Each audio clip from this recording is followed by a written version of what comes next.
Mon Seigneur et mon Dieu, je crois fermement que tu es ici, que tu me vois et que tu m'entends. Je t'adore avec profonde révérence.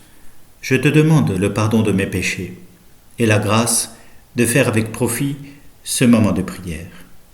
Ma Mère Immaculée, Saint Joseph, mon Père et Seigneur, mon ange gardien, intercédez pour moi.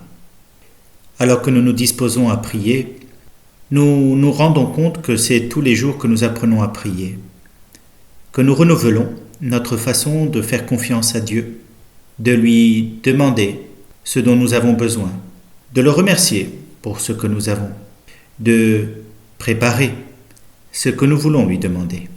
Et effectivement, c'est la première des choses que nous faisons quand nous commençons la prière, un acte de foi. Un acte de foi immense qui rejoint Dieu lui-même. Mais nous le faisons en nous-mêmes.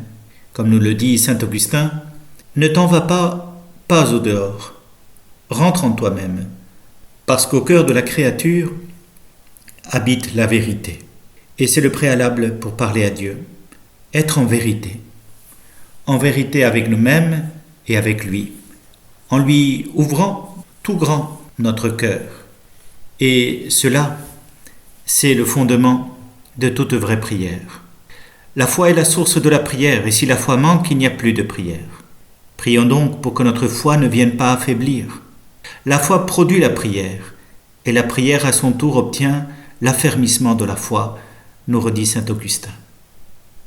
La foi, c'est avec foi et constance que le Seigneur nous invite à prier aujourd'hui dans l'Évangile. Et il donne en exemple un mauvais juge. Si même les mauvais juges sont capables d'entendre les mauvais plaignants, à plus de raison, Dieu qui est un bon Père.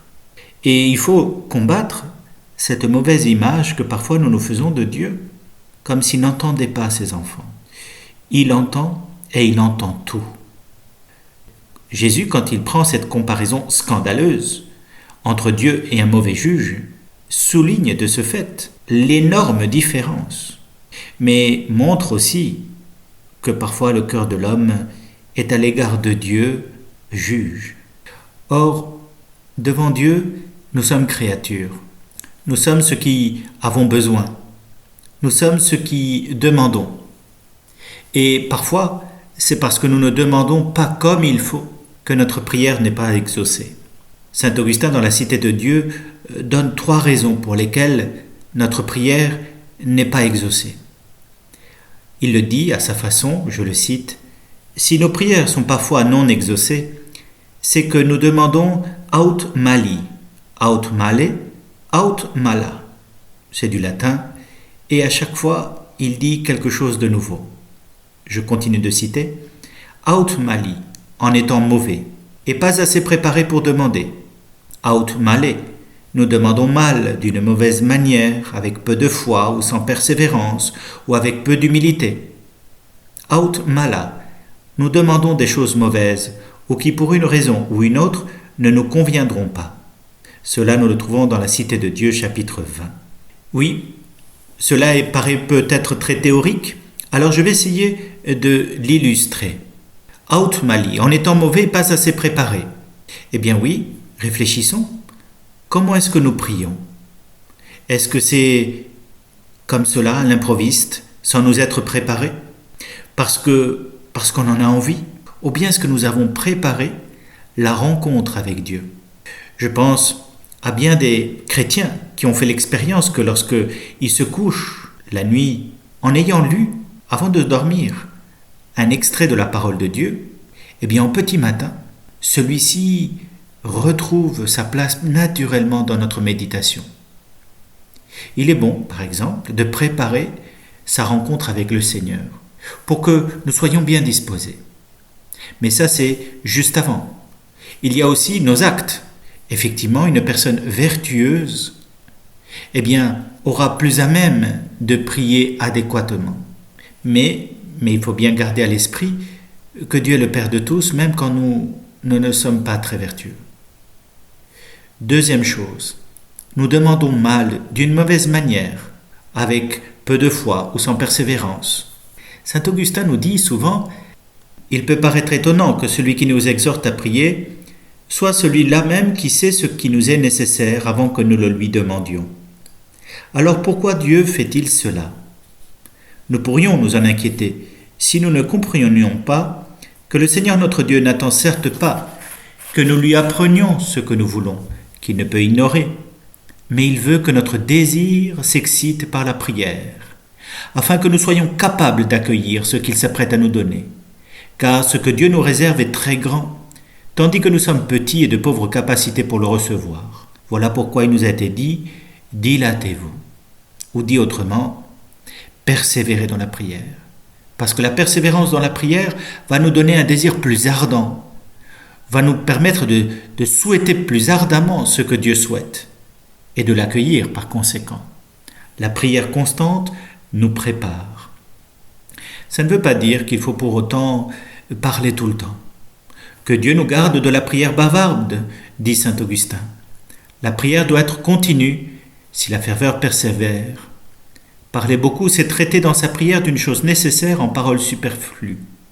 Mais prier beaucoup, c'est insister auprès de celui que nous prions par un long et pieux désir du cœur.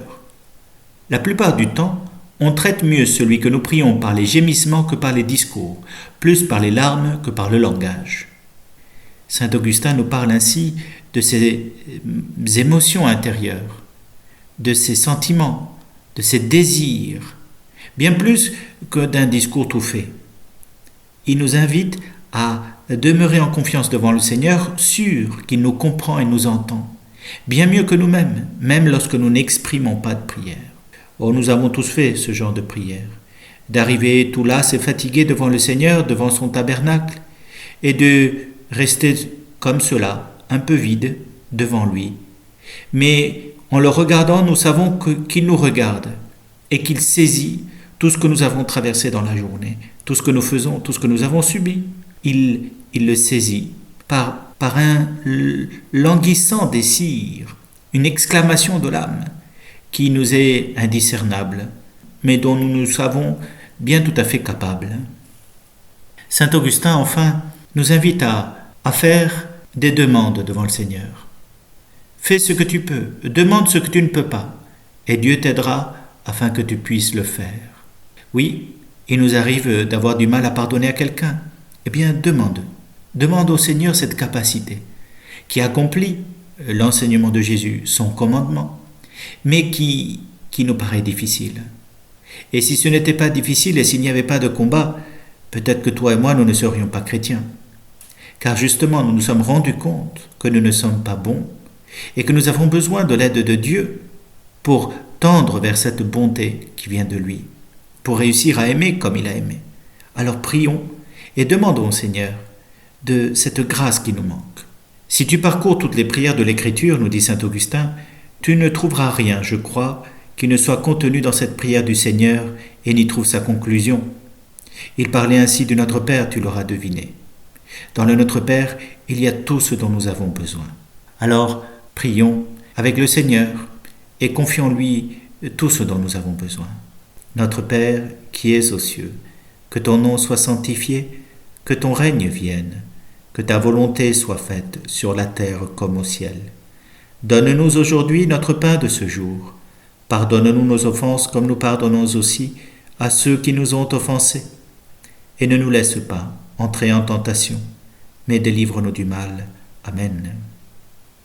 Mon Seigneur et mon Dieu, je te remercie pour tous les actes d'amour, les inspirations et les résolutions que tu m'as données dans ce temps de prière. Aide-moi à les mettre en pratique. Ma Mère Immaculée, Saint Joseph, mon Père et Seigneur, mon ange gardien, intercédez pour moi.